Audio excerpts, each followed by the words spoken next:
Myself Jessica and this is my teammate Rajeshwari and we are studying 9th B section in APMS Goswami and this is our project automatic control of regulator based gas detection sensor.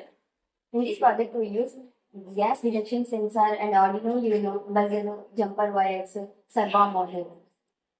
నా generation లో మనం gas అనేది automatic గా leak అవుతుంది. అది మనం ఎప్పుడైనా villages కానీ టౌన్ కి కానీ బయటికి వెళ్ళినప్పుడు దానివల్ల అది గ్యాస్ లీక్ అవ్వడం వల్ల ప్రాపర్టీ నష్టం జరుగుతుంది లేదా మన లైఫ్ స్పాయిల్ అవుతుంది. దాన్ని మనం కంట్రోల్ చేయడానికి ఈ గ్యాస్ డిటెక్షన్ సెన్సర్ అనేది మనం కనుగొనాలి.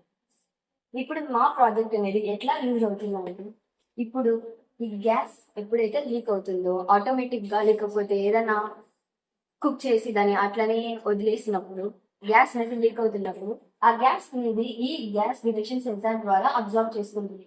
అలాగే అది అనేది బజర్ ని ఇస్తుంది. అప్పుడు మనకి ఒక అలర్ట్ ద్వారా మనం తొందరగా వెళ్తాం. అంతలోకి అది ఆటోమేటిక్ గా రెగ్యులేటర్ ని ఆఫ్ చేసుకుంటుంది. మనం ఎప్పుడైతే రెగ్యులేటర్ ని మళ్ళీ మనం ఆన్ చేసుకోవాలంటే అంతవరకు అది ఆఫ్ లోనే ఉంటుంది. మనమే రెగ్యులేటర్ ని ఆటోమేటిక్ గా ఆన్ చేసుకోవాలి. దీని వల్ల మనకి ప్రాపర్టీ నష్టం ఉండదు, మన లైఫ్స్ అనేది సేవ్ అవుతాయి. కాబట్టి ఈ ప్రాజెక్ట్ అనేది సింపుల్. ఎట్లా అంటే ఈ ప్రాజెక్ట్ మనం C++ కోడింగ్ ఇన్స్ట్రక్షన్స్ ఇస్తాం. ఎందుకంటే ఈ ప్రాజెక్ట్ మనం కంప్యూటర్ లో నుంచి కోడింగ్ తీసుకొని ఎట్లా ఏపీని ఎక్కడి నుంచి పెట్టుకోవాలా అనేది మనం చూసుకుంటాం.